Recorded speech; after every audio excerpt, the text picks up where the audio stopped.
हाँ तो फ्रेंड्स, मैं प्रोफेसर आर के बंसल एक बहुत ही बुद्धिजीवी वर्ग के प्रोफेसर का पानी के ऊपर लेक्चर सुन रहा था। यानी कि हड़ को हम कैसे रोक सकते हैं, कम कर सकते हैं, ताकि हज़ारों घर और हज़ारों ज़िंदगियों को हम बचा सकें। तो फ्लड या हड़ आमतौर पे मेन कारण उसका बारिश बनती है। तो पानी जो बारिश का होता है वो निचले इलाकों में भर जाता है और आहिस्ता आहिस्ता कई दिन पानी बरसता रहता है, तो वो एक हड़ का रूप ले लेता है। आमतौर पे हड़ 3 तरीके से आते हैं, इंडिया में कहें या हिंदुस्तान में कहें या भारत में कहें। वे हमारे देश में 3 कारण हैं। जैसे पानी का रुकना, उसकी निकासी ना होना, ये मेन कारण है। चाहे बारिश हो, चाहे नदियों का बांध टूटना हो, जो दूसरा तरीका है। और शहरों में बहुत पानी भर जाता है, जैसे बॉम्बे, दिल्ली और कई स्टेट्स जैसे बिहार, गुजरात, वेस्ट बंगाल, यहाँ तक कि राजस्थान, जहाँ पर आम तौर पे सूखा रहता है। राजस्थान के 80 से 90% इलाकों में तो सूखा ही रहता है, वहाँ खेती बहुत कम होती है।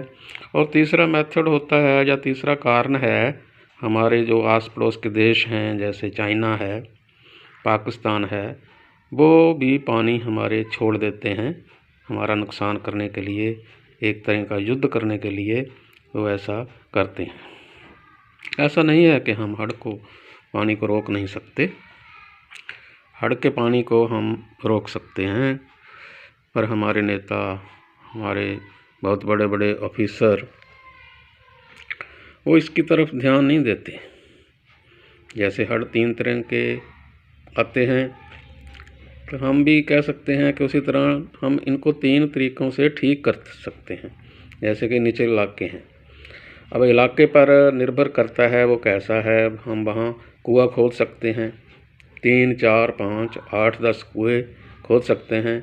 अगर पानी 400 फुट नीचे है तो हम 150 से 200 तक हम वहाँ कुआं खोद सकते हैं, और उसका साइज़, लंबाई, चौड़ाई उस एरिया के हिसाब से बहुत ज़्यादा भी हो सकती है, ज़्यादा पानी समाने के लिए।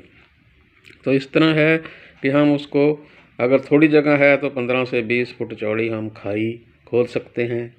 और हम एक नदी है जिसका बांध टूट जाता है, उसके पैरेलल हम 15-20 फुट 10 फुट चौड़ी एक खाई या नदी बना सकते हैं। ये मनरेगा के कितने लोग हैं, कितने मज़दूर हैं जो काम करते रहते हैं, उनको लगाया जा सकता है, उनको रोज़गार भी मिल सकता है। तो इस तरह काफ़ी हद से जो मज़दूर है बेरोज़गार, उसको मतलब हम रोज़गार दे सकते हैं। तीसरा है, जैसे पहाड़ी इलाके हैं, हम उस तरह की बनतर भी दे सकते हैं। अगर हम सही तरह से सड़कें बनाएं तो हम पहाड़ी इलाकों की तरह, जैसे धर्मशाला है, शिमला है, उस तरह की हम सड़कें बना सकते हैं। पानी एकदम से निकल जाता है, 15 मिनटों बाद पता भी नहीं चलता धर्मशाला में या शिमले में कि बारिश हुई है कि नहीं। तो या हम कर सकते हैं कि सड़कों को ही हम थोड़ा सा पहाड़ों की तरफ मोड़ दें। वहाँ नीचे है 500 फुट खाई है, 400 फुट खाई है, बस गिर गई, वहाँ बस वगैरह गिरने की बजाय हम पानी गिरें इधर उधर से, वो पानी फिर वर्षा के रूप लेगा।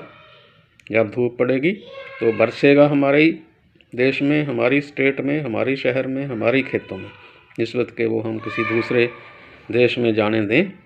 तो इस तरह हम उसको रोक सकते हैं। जैसे हम आम तौर से सुनते हैं जी, जमुना नदी का स्तर बाढ़ से ऊपर चला गया, खतरे के निशान से ऊपर चला गया। क्यों ना हम खतरे के निशान से 1 फुट नीचे ही उस किसी दूसरी नदी में जो उसके साथ लगती है उसमें जाने दें। उस नदी में भी पानी चला जाएगा और हमें बाढ़ का खतरा भी नहीं होगा जमुना में। तो इस तरह हमारे जो लोग हैं, ऑफिसर हैं, जो कर सकते हैं, पर वो करते नहीं। जैसे बाबा भीमराव अम्बेडकर ने कहा था कि सारे जो नागरिक हैं 1952 में वो समान होने चाहिए। एक बिल लेकर आए वो राज्यसभा में, लोकसभा में, तो वो आज तक लटक रहा है, 70 साल हो गए। तो इस तरह के जो लीडर हैं इसका नुकसान देखते हैं, अभी सारे कैसे बराबर हो जाएं। हम तो बड़े हैं, हम उनसे नीचे हैं। तो यही ऐसी है कि पैरेलल नदी बनाओ, बाढ़ का जो खतरे का निशान है नदी का, उससे 1 फुट नीचे ही पानी को कहीं और जाने दो। इस तरह से हम रोक सकते हैं और पानी को इस तरह के इलाके से, जैसे राजस्थान है, सोखा है, गुजरात है, तो वहाँ उसको लेके जा सकते हैं। तो हमें थोड़ा सा उनको कहना पड़ेगा, जो हमारे लीडर हैं, हमारे मंत्री हैं, हमारे ऑफिसर्स हैं इस स्थान पर लगे हुए, कि भाई कोई काम करो, कुछ देश का भी उद्धार करो।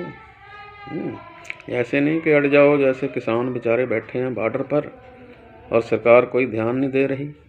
इतनी क्या जिद है कि आप एक कानून को कैंसिल नहीं कर सकते, जिसके बहुत सारे नुकसान हमने गिनाए हैं कि खेती के कानून के कितने नुकसान हैं। इस कानून के एसेंशियल कमोडिटी एक्ट को ख़त्म कर दिया और लोगों ने, अडानी वर्गे ने, उन्होंने इतने बड़े गोदाम बना लिए, मोगा में बना लिया, पानीपत में, सोनीपत में बना लिए, फिर भी ये लीडर लोग समझते नहीं, किसानों को बुरा भला कह रहे हैं कि वो गलत हैं। ये इस तरह हमारी जो लीडरशिप है इसको समझना पड़ेगा। इसलिए भाई लोगों, हम तो यही हैं कि आप अपने गांव में किसी सरपंच को, किसी एमएलए को कहो कि हमारे लिए तालाब बनाओ निचले इलाके में, जहाँ पानी इकट्ठा हो और हम उसको खेती के टाइम यूज़ कर सकें। तो इसलिए हमारी तो यही बेनती है लोगों को कि खुद भी आप चाहे फंड जमा करो, एक गांव में अपने लिए एक नीचे स्थान पे तालाब बनाओ, गांव का पानी उस तालाब में जाने दो ताकि वो टाइम पर हम बरत सकें।